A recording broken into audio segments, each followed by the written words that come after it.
Alors, aujourd'hui, je vais vous raconter la parabole du tailleur de pierre et les raisons pour lesquelles vous pouvez être souvent déçu des accompagnements que vous suivez, des investissements que vous faites et vous avez le sentiment que rien ne s'est passé.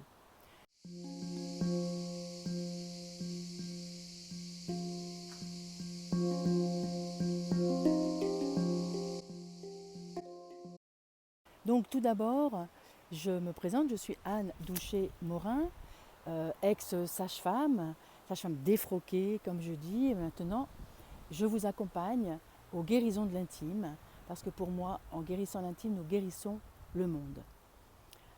En vous faisant architecte basé dans votre désir, vous pouvez reconstruire un monde intérieur plein d'élan en allant voir le transgénérationnel et tous ces traumatismes qui vous empêchent d'avancer. Alors pourquoi je vous parle de ce tailleur de pierre et de cette parabole du tailleur de pierre? Un tailleur de pierre qui se trouve face à un gros granit qu'il a besoin de casser en deux pour œuvrer. Il va taper 100 coups.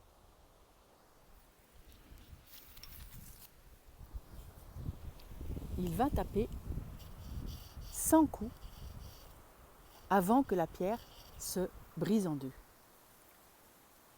À votre avis, quel est le coup qui a de l'importance? Évidemment, ce sont les 100 coups.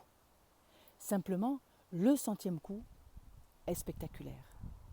Donc la personne, le thérapeute, le stage, la situation, la parole de quelqu'un, la phrase dans un livre qui d'un coup vous a fait prendre conscience et changer de paradigme, c'est le 100e coup. Donc, n'hésitez pas à avancer là où vous sentez que ça vibre pour vous. Ça ne sert à rien d'aller voir une situation où on vous a dit c'est super, un livre on vous a conseillé puis vous ne rentrez pas dedans par exemple. Un super thérapeute, un super influenceur, une super influenceuse, on vous dit c'est quelqu'un de génial et puis pour vous ça ne fonctionne pas. Donc il y a un truc vibratoire, il y aura peut-être besoin moins de 100 coups si chacun nous savons vraiment sentir les personnes avec lesquelles on va bien avancer. Quelquefois, on peut aussi se dire ben si, il faut que j'y aille quand même sans le sentir. Ça nous fait avancer aussi parce que nos erreurs font partie de l'apprentissage. Et un jour, changement de paradigme, à condition d'avoir persévéré. Il y a des vraies transformations, il y a des vrais changements.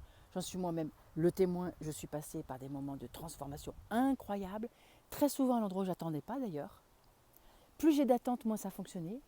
Et quelque part, quand je ne me méfiais pas, ça l'a fait. Ou en tout cas avec les personnes avec qui j'étais absolument en confiance, le stage où j'étais absolument en confiance. Là, ça fonctionnait pour moi. Alors, quand vous avez envie de reculer, que vous sentez que ça vibre, vous avez envie de reculer, en fait, c'est certainement là qu'il faut aller. Voilà. N'hésitez pas à suivre ma chaîne YouTube, à vous abonner et à me suivre aussi sur ma page Facebook et surtout à me faire vos commentaires. À très bientôt.